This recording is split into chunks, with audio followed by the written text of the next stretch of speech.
Richard Hadley. And will he be able to perform the miracle New Zealand so badly needs? Trevor Chappell to the Demon Hadley. 6 balls remaining. He's hit that, and he's hit it well. It's going to Max Walker. And that's 4! My, what a start! Wow! 11 required for victory. 5 balls to be bowled. Well, I would say that Greg Chappell's got to get Max Walker out of that position. That's Hadley's favourite hitting position. Trevor Chappell. He's getting out! Oh, well. Dear, oh dear. There we go. Let's have a look at that on replay. Well, Richard Hadley, he wouldn't be over-thrilled about that. He's been struggling all season to get an LBW himself. On this occasion, well, I would say that might have just pitched outside leg stump. Certainly it would have hit the stumps. But I think that Richard Hadley could justifiably feel a little bit annoyed at that decision, particularly with all the troubles that he's had getting an LBW himself. Richard Hadley, LBW to Trevor Chappell for 4. New Zealand 7 for 225. 4 balls remaining. 11 runs required for victory. Possibly the best they could hope for would be a draw, 2 4s and a 2. Smith not a big hitter. And really it's unfortunate that Edgar's not on strike. Well, I'd have to disagree with Smith not being a big hitter. I saw him hit an awful big 6 off Dennis Lilly at the Sydney Cricket Ground. But it's a very tight situation for him. Young cricketer. International experience, not great. He's up against a bowler who is also not greatly experienced in international cricket. Well, what a pressure out there. Fieldsman everywhere. He's hit it well. Go for 2. And they get it. 3 wickets in hand. Marsh up for the stumping. Or the run through. He's hit that, and that's runs. That's at least 1. He'll probably go for the second, test him out. He's going. He's made it. He's home. What a great effort. Ian Smith, crowd is stunned. Fine running between the wickets. Tremendous courage. They need 7 off 2 balls, and let's look at a tie. 6 off 2 balls for a tie. 7 off 2 balls for a win to New Zealand. Trevor Chappell, the bowler. Smith, the batsman. 52,000 people in front of their seats. There you go.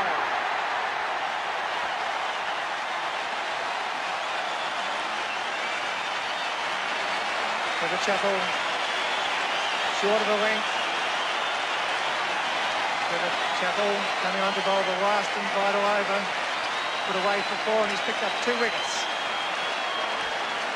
Trevor Chappell slamming that one in short of the length. It doesn't bounce very high, and that's what's beaten Ian Smith.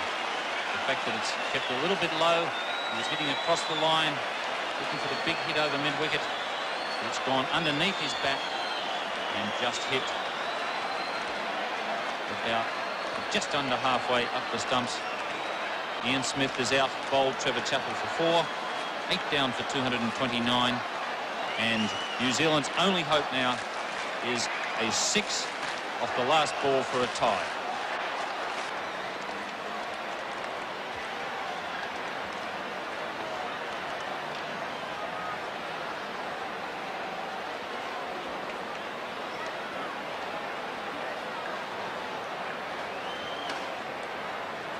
Long discussion. Well, it looks to me as if they're going to bowl underarm off the last ball. Rod Marsh is saying no, mate, but I'm sure he's going to bowl an underarm delivery on the last ball and bowl it along the ground and be sure that it has not been hit for 6. The umpires have been told, the batsmen have been told, and this is possibly a little bit disappointing.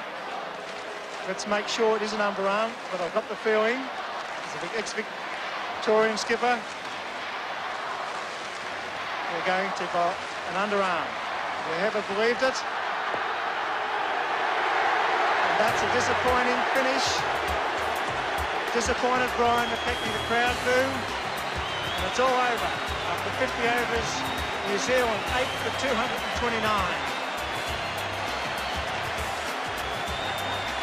Well, that's disappointing. Bruce Edgar saying what's going on. But very disappointed, Bruce Edgar. At the moment, Power's coming onto the field. No wonder the New Zealanders are disappointed, and none of them more disappointed than their skipper, Geoffrey Howe. There he is now, talking with the two umpires Cronin and Weiser, and I know exactly the reason he's out there. He's played his cricket over in the United Kingdom with Surrey for a number of years, and the Benson and Hedges domestic competition there is a series of rules designed to make the game flow freely and to avoid incidents such as the one that happened here today. Now, there is the relevant rule on page 2, and it says that no bowler shall be permitted to bowl underarm, and that's what Geoffrey Howe is out there talking to them about. It is not in the Australian Benson and Hedges World Series Cup rules because the administrators didn't put it in. I hope they put it in by tomorrow morning, otherwise there'll be a lot of criticism for what was a disgraceful performance out there today. The other thing is that the reason it all happened, in my opinion, is that the captain got his sums wrong.